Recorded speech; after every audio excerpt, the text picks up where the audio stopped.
the Good Christadelphian Talks podcast. I'm Levi. And I'm Chris. Thank you so much for joining us this week. On this podcast, we select one talk a week to help each one of us get the Bible in our daily news feed. We post at the start of each week for you to listen with a short intro beforehand to kind of set the stage for the talk you're about to hear. And now, let's hear more about this week's talk. This week's talk is called Solving Ecclesial Problems by Brother Jim Stiles, who's from California, originally from Michigan. And he's speaking at the Busselton Bible School in Western Australia in 2011. Brother Jim details the principles that we need to solve the complicated ecclesial problems that come up. He mostly focuses on humility and effective communication, basically speaking to each other directly. It's a really encouraging and practical talk. I found it very useful, a lot of good reminders. ChristadelphianBibleTalks.com has the PowerPoint, which I would definitely suggest if you want to learn more. He kind of refers to it a couple times in the talk. I think the talk holds up just fine without it. But there's also more examples in the PowerPoint than what Brother Jim includes in his talk at the Busselton Bible School. So yeah, head to ChristadelphianBibleTalks.com and search for Jim Stiles or Solving Ecclesial Problems, and you'll find it there. We also wanted to take this time to suggest two other podcasts. Maybe by now you've gotten accustomed to listening to pods. One is the Essential Bible Studies podcast. They have a Facebook page and as well as a website, www.essentialbiblestudies.com, or you can find it on Apple Podcasts by searching Essential Bible Studies. The podcast is about Bible study and what makes good Bible study, and we are really enjoying it. Also, today is Monday, February 4th, and you won't be able to find it on Apple Podcasts just yet, but we are excited to finally have the Good Christadelphian Talks Extended channel online in the coming days. So I gave you the timestamp, but if it's a week or two later, you should be fine if you want to find that. This podcast channel is kind of an accompaniment, you know what I mean, to our show. What it'll have is it'll have the whole series from talks where we've highlighted just a single talk. So, for example, our first podcast, episode 1, was from Brother Bob Lloyd on Philippians, and the extended show has all of the portions of that talk on it. So we'll mention it again next week, but I'm sure you'll be able to find it before that. If you want to look up Good Christadelphian Talks Extended, you can go into the rest of a series of a talk that you might particularly enjoy on this show, the main show. So in the meantime, here is Jim Stiles on Solving Ecclesial Problems. Well, I hope you don't think I'm going to give you all the answers for solving your ecclesial problems. I might ask you for a few on mine. Not that anybody has all the answers. And I will be the first one to admit to you that there have been ecclesial problems in my lifetime that I haven't been able to solve, nor other brothers and sisters in our area. So we've lived through some experience like I'm sure some of you have, where there's a lot of divisiveness and unrest, and this seems like the solution was like outside of our grasp, of bringing everybody into a united solution. But that being said, I don't think that means that therefore, because we have a few failures once in a while in solving ecclesial problems, that therefore we just throw our hands up and just say, well, we can't solve any of them. Instead, in my lifetime at least, I've been very thankful to look back and see that in many of the cases, God has blessed us with solutions, and we have come up with solutions that people have been able to work through and use. And hopefully that wisdom came from the Bible. That's what we found. We start looking in the Bible for examples. I think when you go through ecclesial problems, that's what you do. And you're doing the readings for the next year, you start looking for, well, what did they do? How did they solve it? And sometimes it worked, and you can see good positive examples of how they resolved the problem. Other times it didn't work, and you can see good things that we shouldn't do. And you can learn from those things too, as you can see here in Joshua 22. So that's what we'll hopefully have a chance to look at right now. Some of the useful resources for this, myself, I really believe, is the daily readings.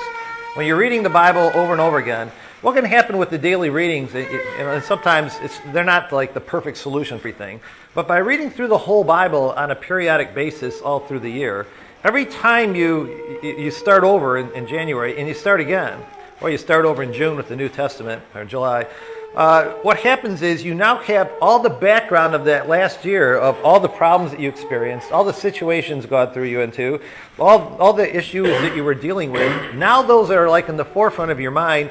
And when you read the Bible then, and you do it again, now you have new information that you're setting alongside of the Bible. And it helps us then to constantly compare the current things that are going on in our life with Bible characters and look for solutions in the wisdom of God. So I really think the daily readings help on that. Prayer would be another big factor in trying to solve ecclesial problems. I really believe that is a major part of it, is we go to God in prayer and we talk to Him. And we ask for wisdom. We ask for Him to get involved.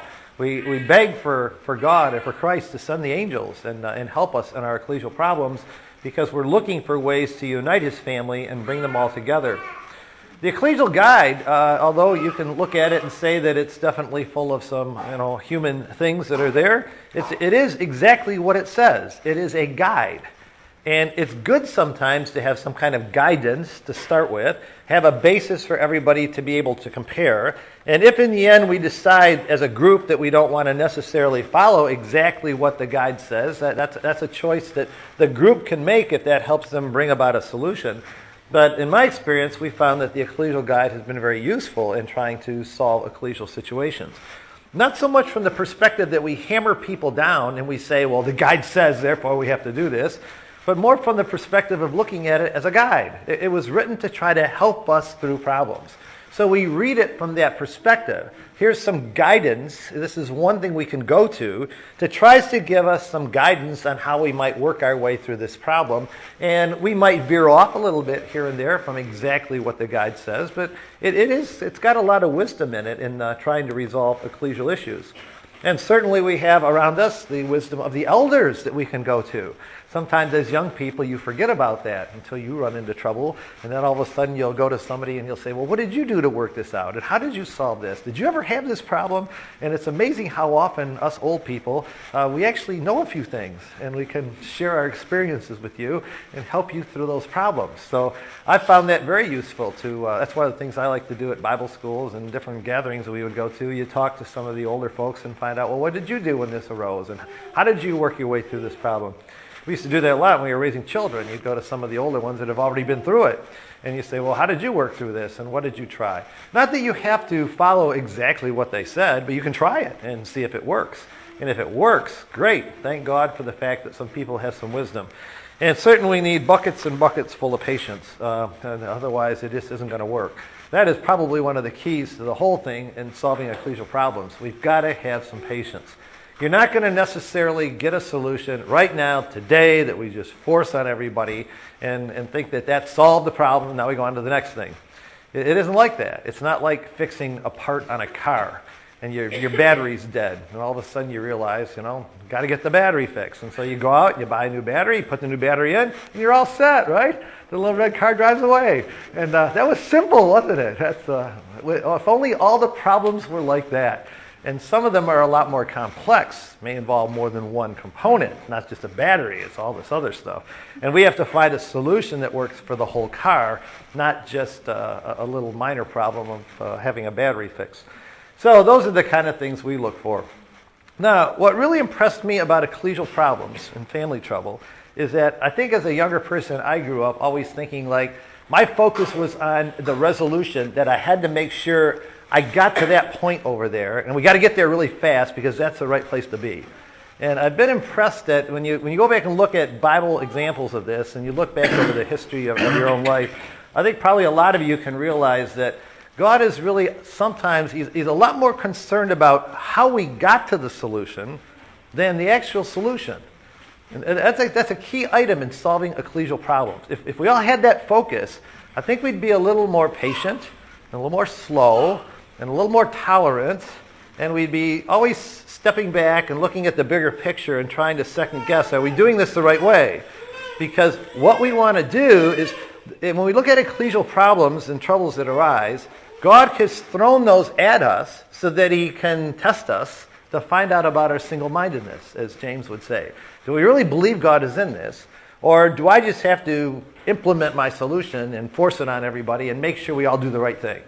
What I consider, at least, to be the right thing from my perspective. And we'll just make sure we all do my way. Now, you look at cases of that when you start looking in the Bible, and you look at the fact that, well, remember the story with David, when he went up to Nabal, and David wanted to get food from Nabal after they'd taken care of the sheep and all of that. I mean, if God wanted to, he could have removed Nabal right away. He could have. I mean, when you look at what Nabal did and the way he responded to David, and he wasn't willing to help out at all with David's men, David, in a sense, was justified in getting angry at him, disappointed that Nabal hadn't been willing to come through. Now, the angels that were working that situation, what they could have done is they just could have said, well, at that point, Nabal, you blew it. You had your chance. That's it. Killed him right then. But they didn't. They waited. They waited. Eventually, they did kill Nabal. But they waited for it all to play out to see, how are we going to handle this? And they let David go through some circumstances where David was going to do some pretty nasty things. And he was going to put himself into a situation where he was going to handle it the way he had been treated by Saul. And this is our problem. And in our experiences, we go back in our life and we figure, well, people treated me like this, I'm going to treat them like that. And it took the counsel of a wise woman to turn him around. And he thanked her for that, married her in the end, and realized that, wow, God had stopped him through the angelic visitation of that woman from making a huge mistake that day. Or you look in the case of Asa, when Asa beat Asa, when he went after Baasha. I mean, he would have helped Asa in that case. He would have helped him out. But this was the story when, remember how the million-man army had come up against Asa from the south, from the Ethiopia, and Asa had trusted in God, and he did the right thing. This was our good King Asa, as the Sunday school lessons call him, for all you Sunday school teachers. He started out as good King Asa. The problem was he didn't end up that way. So what Asa did is he trusted God in that case, single-mindedness, asked for God's help, defeated the Ethiopian army, fine.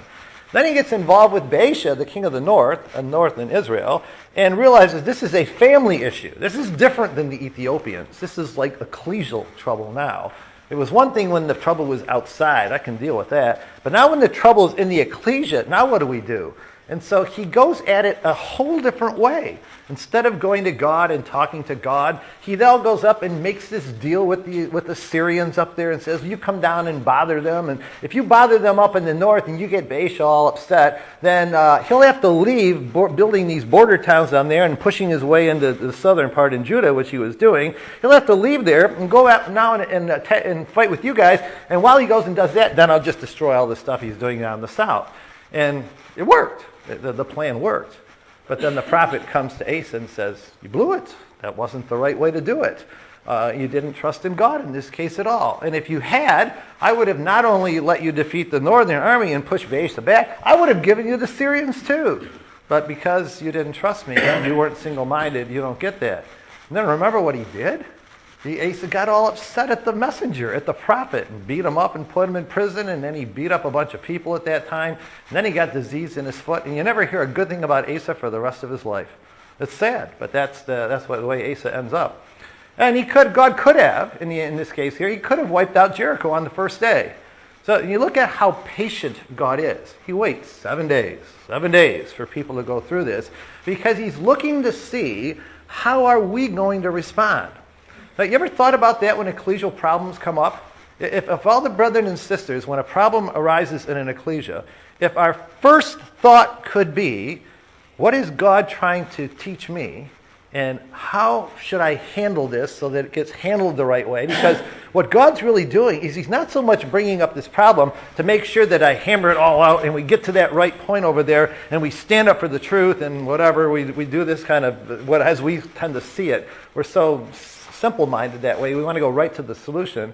But instead, the trouble has come up because the angels know, I need to work through this.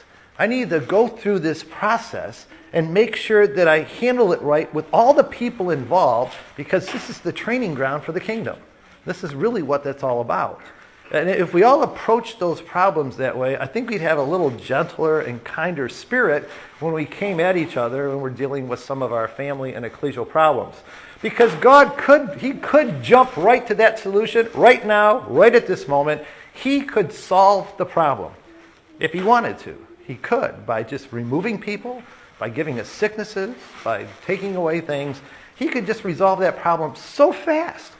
But the goal isn't just to resolve the problem. The goal is to do it in such a way that we are single-minded about God's involvement, believing he's in it, and we make sure we treat people with kindness and mercy and patience, and that we reflect the character of God. So that's the key to the whole thing, is believing God's in control. This isn't my problem. This isn't our problem. This is something God has given us in order for us to learn something about his character and give us an opportunity to express that character. So they give us these problems, they give us an opportunity then to end up practice living by faith. Now, once you go through all of that, then it becomes very clear that the ends doesn't justify the means. There's no way you can really believe that if you're single-minded and understand that this is all about how I respond to this. It's not about getting to that solution over there. We got to get there because that's the right answer, and therefore I'll do whatever it takes to get there. But that's no good. The ends is never going to justify the means, because what may be more important is the means than the ends. God may care more about how we handled it than the fact that we got to the right solution in the end. Because if we get there the wrong way, as Asa did with Baasha, that's no good. It's not about beating the other guy or doing those. It's how did we go about it that God cares about so much. So what we did is going through, again, when you're going through in the readings, you start looking at cases in the Bible of where did they run into ecclesial problems and how did they resolve those problems. So there's just some of them on the list that I'd like to look at because a lot of these are helpful for some of the things that we run into. So let's just pick up, first of all, the one about the tribes that we just read about in Joshua 22. I've always liked this one because to me this is standard Christadelphian problem. This is like you can see how everybody gets up on their, yeah, we're going to stand up for the truth. And there's no way you're going to do this. And a lot of times in ecclesial troubles, and many times what happens is we don't know the other people, we don't know the other side very well, and we make a lot of assumptions about why they did things. And this all comes out in this case right here. And those assumptions we get all angry about. Oh, how could they do that? And the gut reaction of the flesh is, let's get them.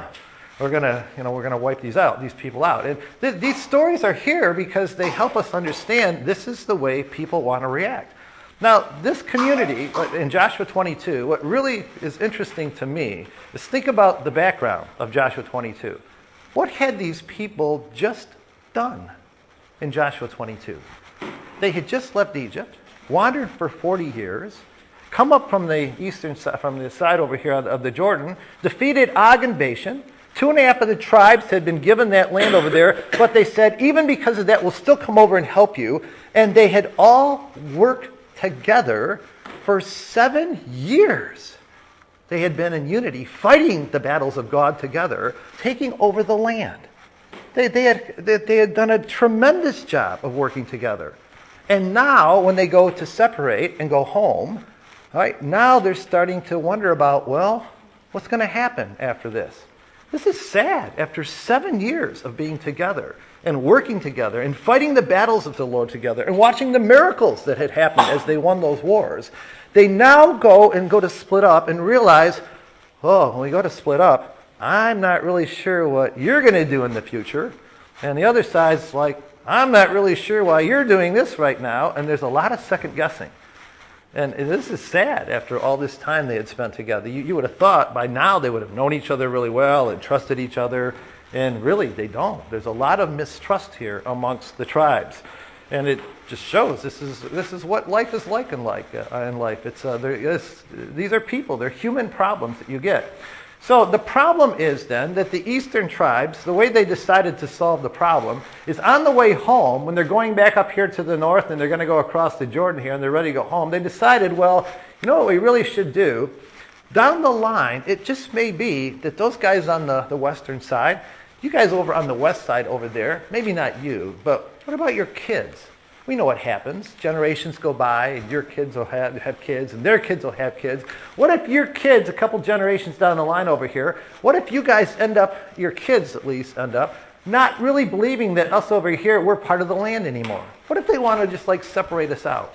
And we start worrying about the future like that. And so they decided they'd build this huge altar up there, build this monster altar. It wasn't really an altar that you would use to offer sacrifices. It was a big, gigantic monument. It even calls it the big, giant altar that's over there. So they built the giant altar on the western side of the Jordan with the intent, their intent is that we're afraid that your kids and their kids or whatever will eventually not let our kids come across and worship Yahweh anymore. That's what they were afraid of. And so look at the reaction in this case of what ends up happening. The folks on the western side, everybody over here, when they hear about this altar, imagine how the grapevine would have worked in those days. No text messaging and no Twitter stuff and all that. But instead, the line comes down. Did you hear what they did? Did you hear what's going on up there? Did you hear what they did? And you can imagine how everybody put their little spin on it about what they're doing. And their little spin was very negative. This is typical of ecclesial life. People put spins on things. And when we put the spin with the negative intent, well, like James says, you're doing this because you're really not humble, and we're stirring up strife in the ecclesia. It's really not good. Rather, those things should not be so, but they are. You can see this back here. So they put the spin on it that those guys are building an altar up there, and they're doing it. They're going to have their own altar. And then, you know what happened before. What were the two things that they used? What were the two Bible cases? They went back, they got out their Bibles, and they said, oh, we can't do this. What were the two Bible history cases they brought up? What were they? Your turn. What were the two cases? Achan, there's one of them, right? Isn't that a good one? That's a good one. Remember what Achan did? You remember what Achan did? Yeah, one guy and his family, they hid that stuff in the tent, and all of us had to suffer for that. Now, was that true? Yeah. So they got their Bible stories. Here we go. We got our Bible evidence for why you can't do this. What was the other one? Yeah, so what would that have been? They refer to it that way because they assume everybody knows what that is. What is that? That stuff at Peor. What happened there? What happened? That was where Balaam, remember? Remember that story with Balaam and all the trouble he caused? Because he knew he couldn't curse Israel. So what he did instead is he told Balak, he said, look, I can't curse Israel, but you know what? Just go get your girls and bring them up here and get their own God mad at them. And when their God's mad at him, he'll destroy him instead. So what a plan, And then remember what happened where the man and the woman were in the tent. And Phinehas comes in. Same Phinehas that's involved here. So, Phinehas knew this story really well and put the spear through them and killed them both. So they've got their Bible stories ready to go. I mean, this is what happens in ecclesial life. We get out the Bibles and here we go. Here's the Bible evidence for why we can't do that. So that's the reaction of the people. And it's very easy to react that way in ecclesial life. You hear the stories, you hear the spin that somebody's put on it, and we assume that we've got the right spin. What was the problem? They didn't. They didn't have the right spin on the events. I don't know what you call it over here. We call that putting a spin on it when you sort of like put your own interpretation on what somebody else is doing. They didn't have it right. They didn't have their motives right at all. They had made huge assumptions about the motives of these people.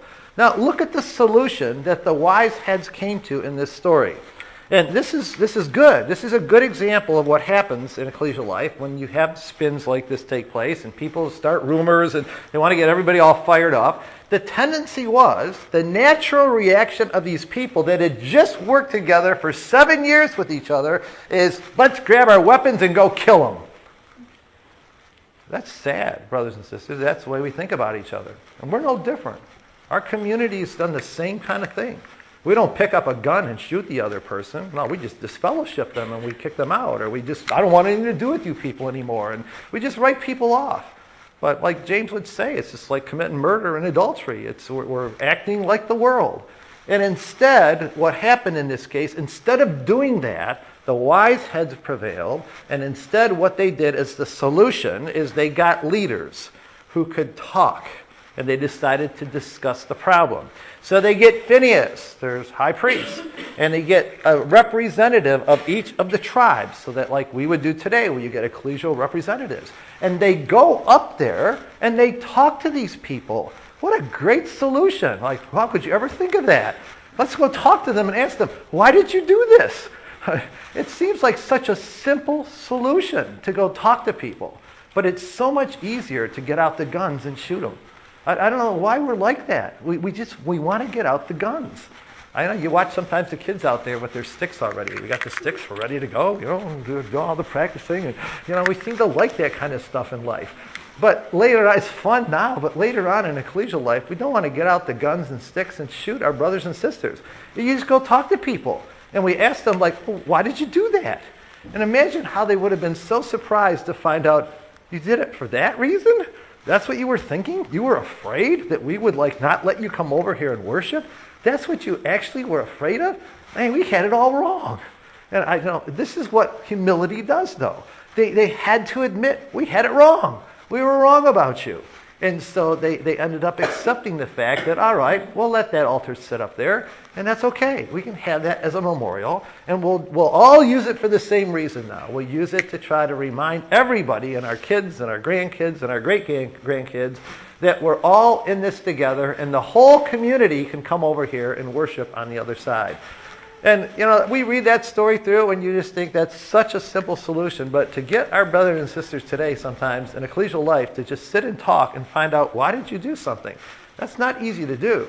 And what people like to do instead is just create rules and put up walls and separate and not at all look at the whys. And it's such a simple thing to just discuss that. So I would have said that's a great example of an ecclesial problem that occurs ongoing all kinds of time in generation after generation. And you can see exactly what happened. Fears came into both sides. Both sides are afraid. They're afraid of what might come. They're both afraid. One side's afraid that you won't let me worship God. The other side's afraid that you're going to take us away from God, because they really didn't talk it out when they both wanted the same thing. All they had to do was discuss it and find out, really, we're on the same page. We just didn't realize that that's how you were going to get there. Now, there's another one like that. We might just go to look at another one like that. And this one's in Leviticus 10. I don't know whether you've ever looked at Leviticus 10, but I find it's a very similar situation, only it isn't so much a whole ecclesial problem as much as it is more like a family problem. So it's the same issue, though, where whether you're dealing with big groups or small groups, you can have these areas where we don't talk, we don't know why something is happening, and our gut reaction is that, how could you do that? And until we go talk to somebody, we really don't know why, because my understanding of why you did that isn't necessarily why you really did that. And I guess the bottom line is that we have to realize about ourselves when it comes down to it. If you've been through enough of these experiences over and over again, as younger people, I remember thinking I knew why the other person was doing it. I figured for sure I knew why, because in my limited thinking, I was sure, well, you'd be doing it for the same reason I would be doing it. And I know I would be doing it for this reason, therefore you must be doing it for that reason. And it turned out that isn't really true, that there were a lot more things out there as possibilities than I had ever imagined. So, Leviticus 10, what happens? This is where Nadab and Abihu get struck dead. Now, remember what had occurred is that you'd just gone through this period in Leviticus 8 and 9 where Moses had taken Aaron and his sons and he had separated them off away from the community, from their own little area, and he was consecrating them to become the high priests, the priests of the nation. So there's Aaron and his 4 sons, Eleazar and Ithamar and Nadab and Abihu. So there's only 5 priests for the whole nation right now. So he takes them, separates them, and Moses goes through the procedure of a week-long procedure of consecrating them to be the priests. And then on the first day that they are supposed to be operating as priests for the nation, the very first day, 2 of them come out probably drunk from what they were doing and drinking too much alcohol, and God looks at them and realizes, forget it, you're offering strange fire, you're not following what you're supposed to do, you don't take this seriously, and fire comes out from God and strikes 2 of them dead. And now we're down to 3 priests. All we got left is Eleazar, Ithamar, and Aaron, their dad. But what had happened on that day is the very first day was a day in which they were supposed to ritualistically bear the sin of the people. So the way they would do that is they would offer a goat for the people, and they would offer one for themselves, first for yourself, then for the people. And so there was a goat, a sin offering for the nation. Now, the rule was very clear. If the most holy place is over there, and Aaron is offering a goat for the people, and here's the way that this worked. It was the law of the sin offering. When you killed a goat, and you took the blood from the goat, if the high priest was going to take the blood from the goat of the sin offering, and he was going to actually go into the most holy place with that blood, he only did that once a year. But if he goes into the most holy place, what was the rule about the animal? What was the rule? Rule for the priest. If you take the blood into the most holy place on the Day of Atonement, what was the rule about the goat? The priests, what? They couldn't eat it. They couldn't eat it. That was the rule. I don't know whether you caught on. It's in Hebrews 13, too, where Paul uses this. And he talks about we have an altar that which we can eat of, which the priests that were under the law have no right to eat. So God set this up in the law, and he had a good reason. And what he's saying, we'll look at that for a second. But let's get the rule straight. The rule of the goat of the sin offering, it's back in Leviticus 6 or 7 in there. It actually has the rule there which states it. And here's the rule was that if you're the priest, and you're going to take the blood on the Day of Atonement, you're going to take the blood into the most holy place, into eternity, then on that day, you cannot bear the sin of the people. Because what God wanted to make it very clear in the law is that the Jews who read and understood the law would never think the law could save them. Your priest under the law will never be able to take you into immortality in the presence of God and also bear your sins on the same day. Can't do that in the law. There was going to be somebody beyond the law that would do that. So this was not a Day of Atonement, though. This day right now in Leviticus 10, this is not the Day of Atonement. So if it's not the Day of Atonement, and the blood is not going to go into the most holy place, then what were the priests supposed to do with the goat of the sin offering?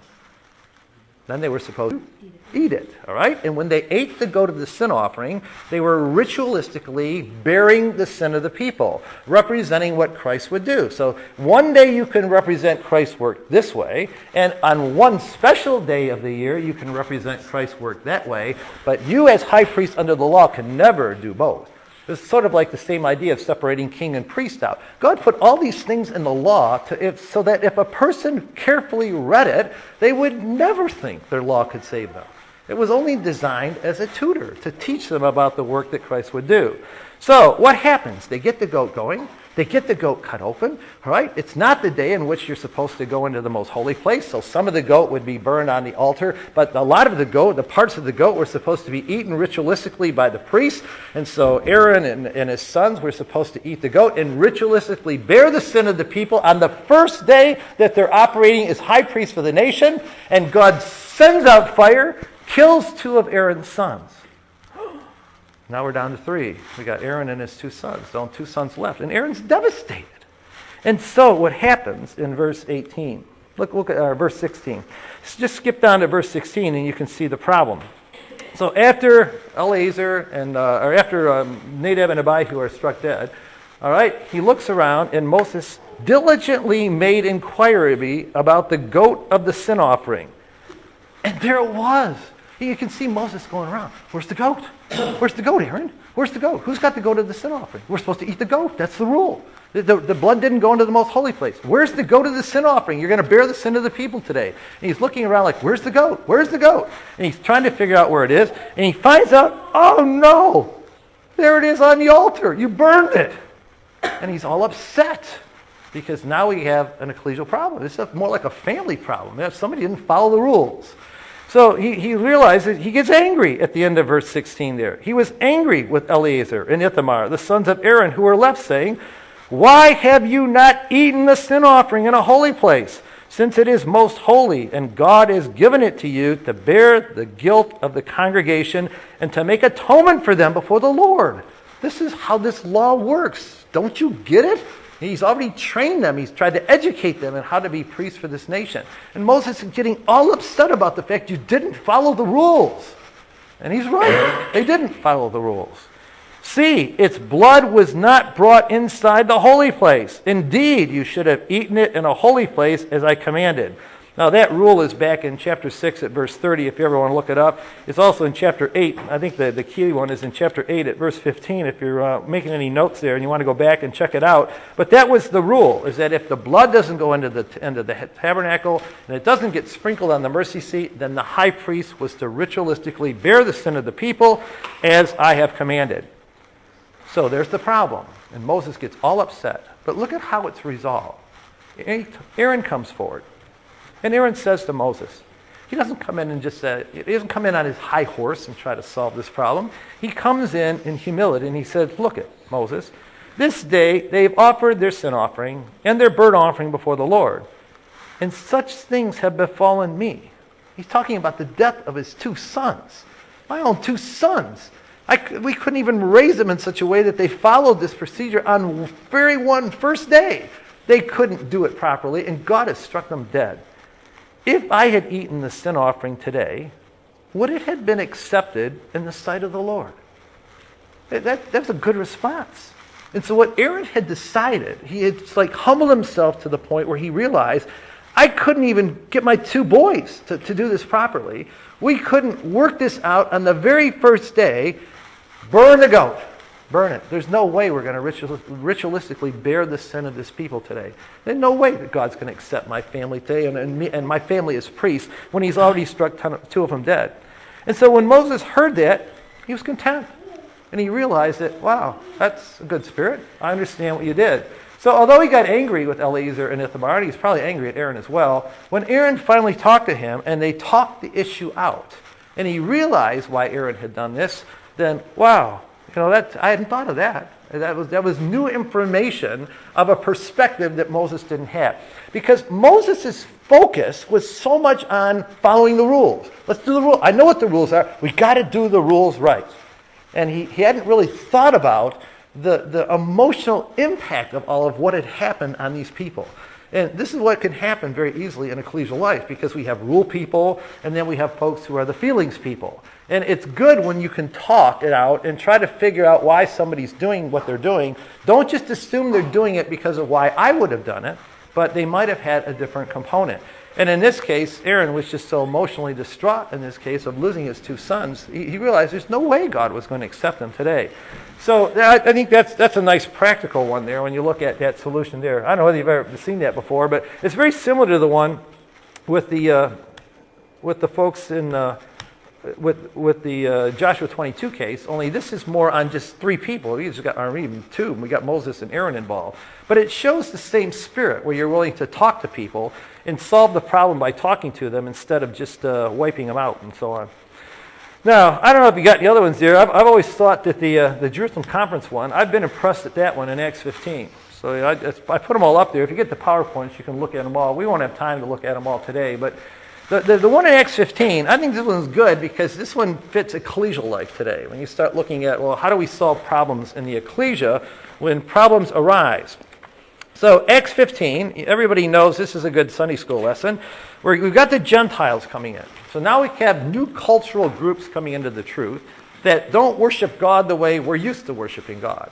They don't dress the same, they don't eat the same food, they don't sing the same way, they don't talk the same way, they may not even use the same names. They don't even have the same name for God that we have.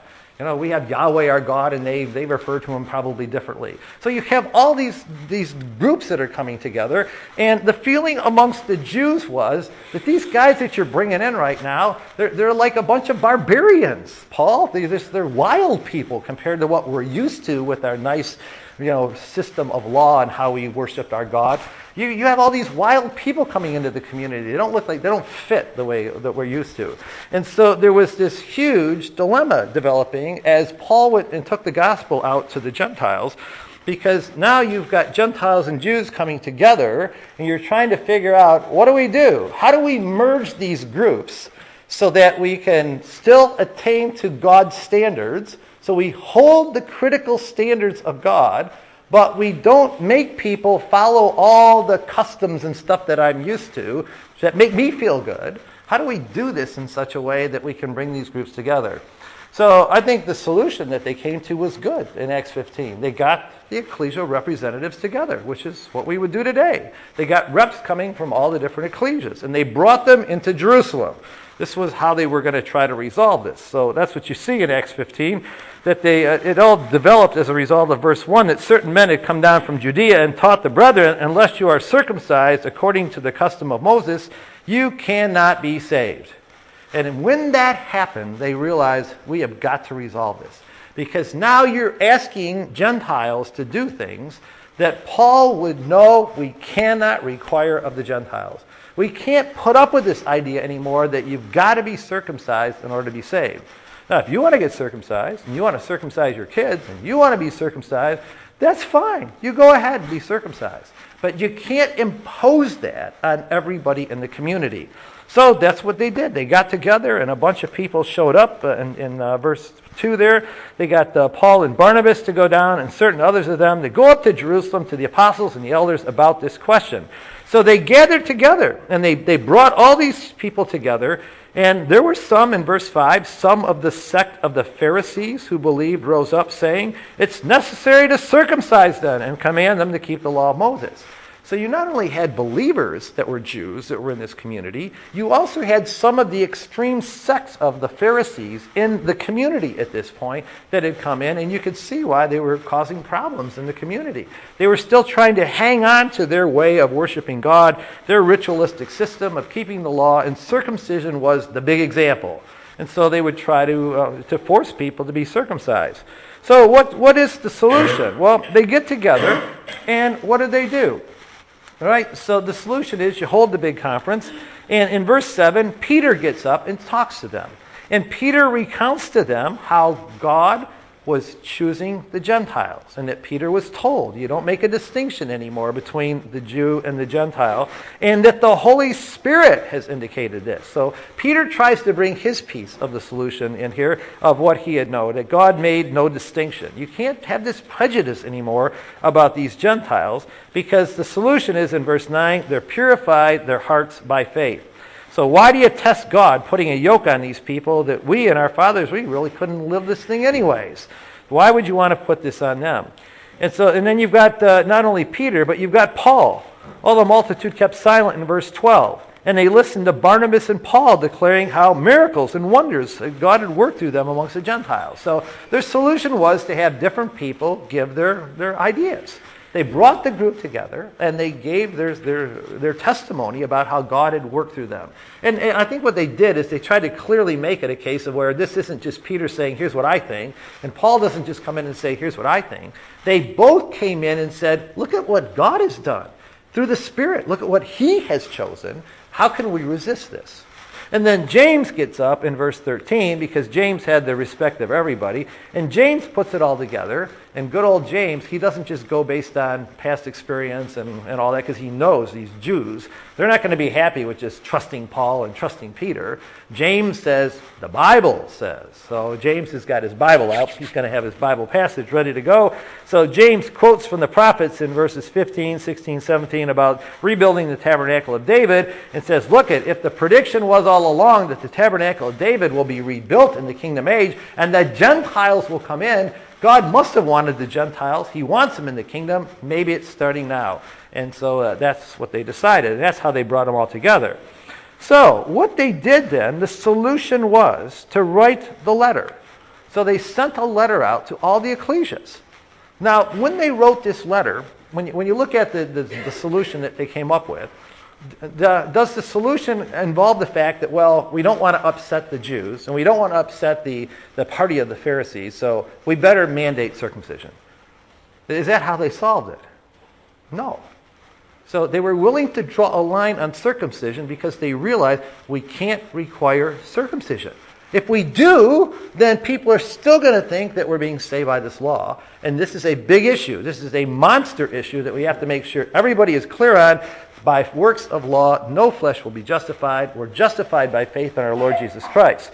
So we can't put circumcision in the letter. We can't do that. Paul just, he had already said in Galatians 2, he withstood Peter face to face. We are not going to require circumcision. This was Paul's gospel to the Gentiles. This was Paul's whole life in the truth. We're not going to go back to circumcision and works of law saving us. We can't do that. So we can't give them that piece. We can't do that. But what can we give them? Well, we can give them, when they write the letter, in verse 25, all right, because, actually in verse 24, I think it's nice to notice that they realized that this had actually all started because of the grapevine. Rumors had come out. People were showing up saying, hey, down in Jerusalem, James thinks that you should all be circumcised. And so in the letter, they clarified the fact that in verse 24, since you have heard from some that went out from us and have troubled you with words, unsettling your souls, saying, you must be circumcised and keep the law, to whom we gave no such commandment. So they first of all clarified an issue and said, wait a minute, we never said that. So first of all, you straighten out the facts and you try to get the facts right.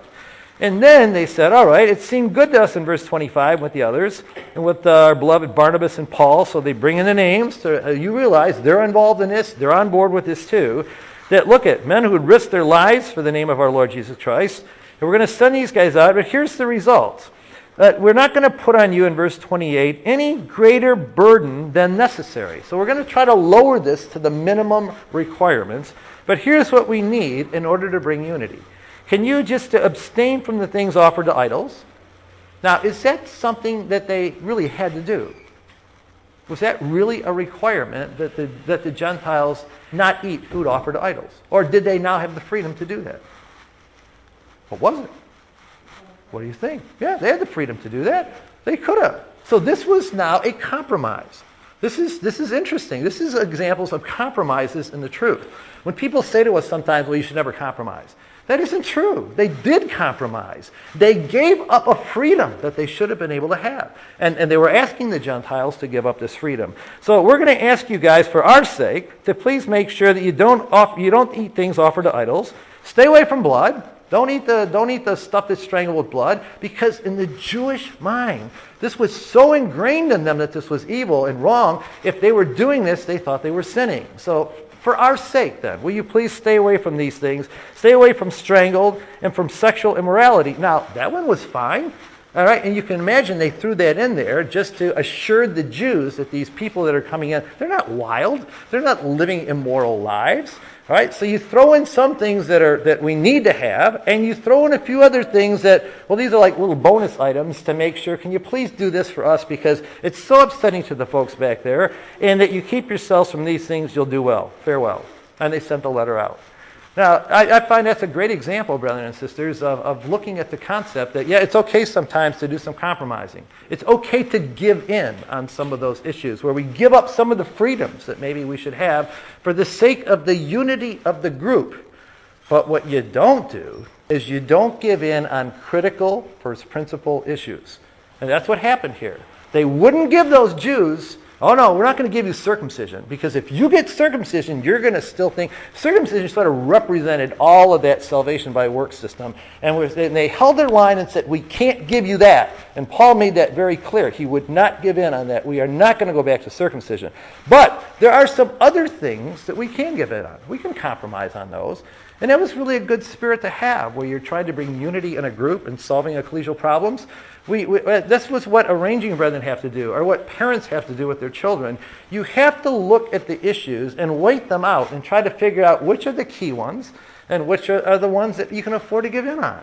And it's okay to make compromises at times. And you do that for a while. Now, there's no evidence, though, that this was continued on for hundreds of years or something like that. This was a momentary situation, solution to a problem they were experiencing right at that time.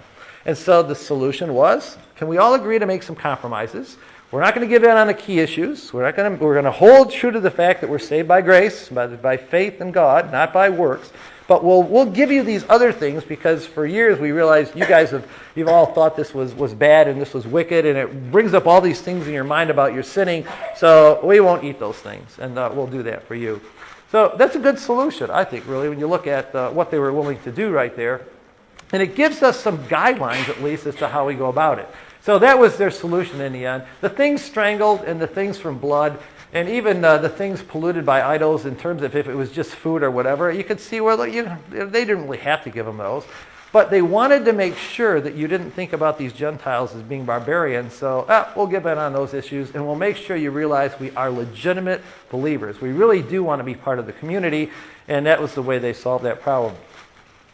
Now, you could go on and look at a bunch more if you pull off the PowerPoint at some point you want to look at them. Or what I think is really fun to do for yourself is just keep listening your Bible as you're doing the readings. And you start and you're doing the readings at home. Just look for how people solved problems. What did they do? How did they resolve those problems? And if we understand what they did to resolve their problems, I think that will help us in resolving ours. Sometimes they had good solutions.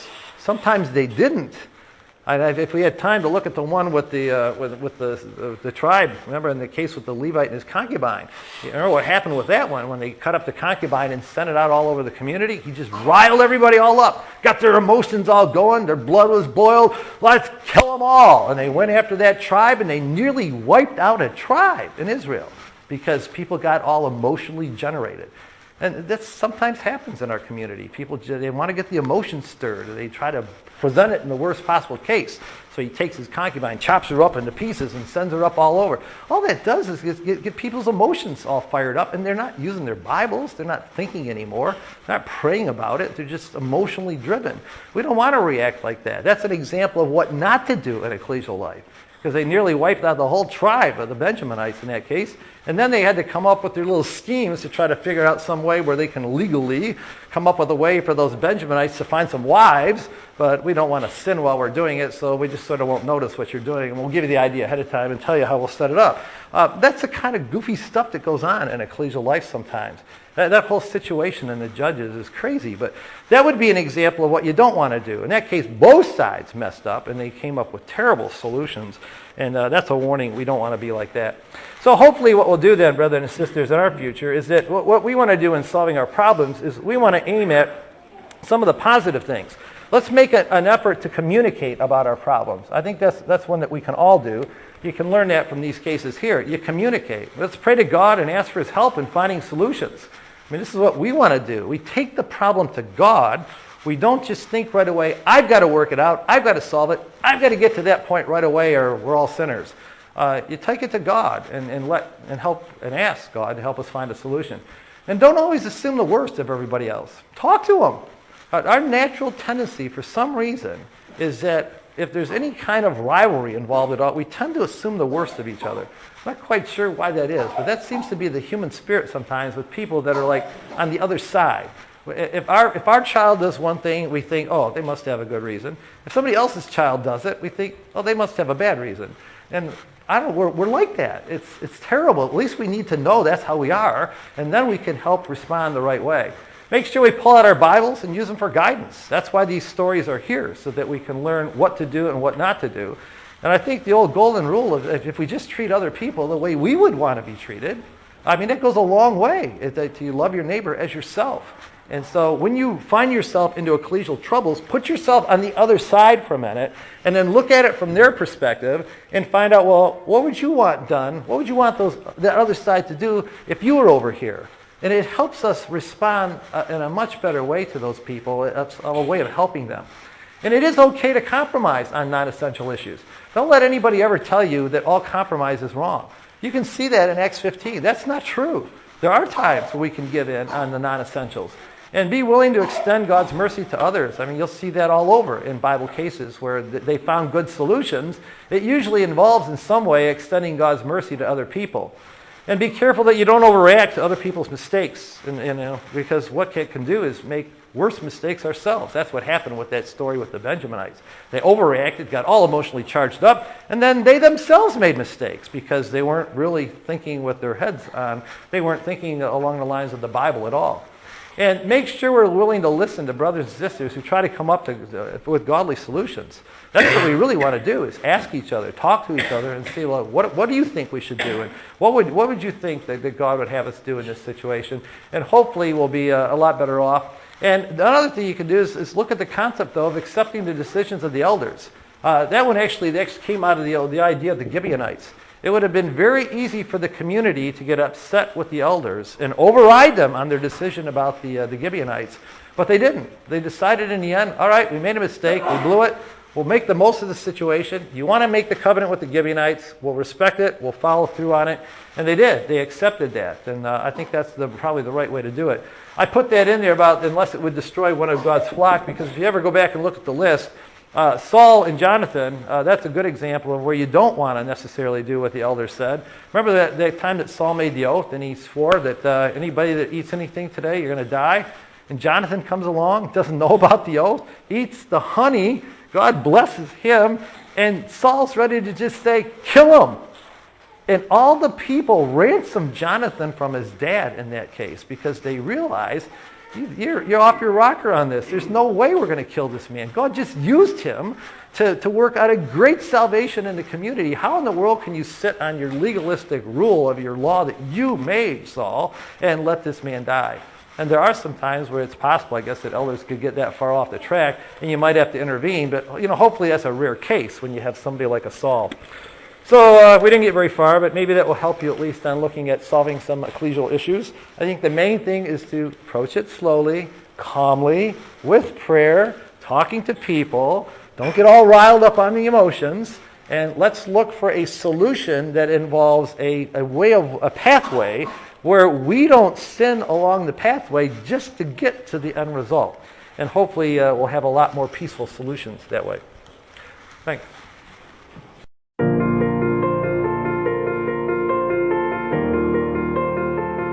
Thank you for listening to the Good Christadelphian Talks podcast. Please subscribe for new episodes and leave a review in Apple Podcasts, whichever service you use to help people find the show when they search for it. If you enjoyed this talk, share it on social media so other people can hear it too. For show notes and links to the talk you just listened to, visit our show page at anchor.fm/GCT. We encourage everyone to share their thoughts on the talk from this week with everyone on Facebook or Instagram, where we are at Good Christadelphian Talks, or on Twitter, where we are at GCT_podcast. If you know a great talk, we want to know about it too. Send a suggestion to goodchristadelphiantalks@gmail.com or message us on social media. Thank you for listening, God bless, and talk to you next week.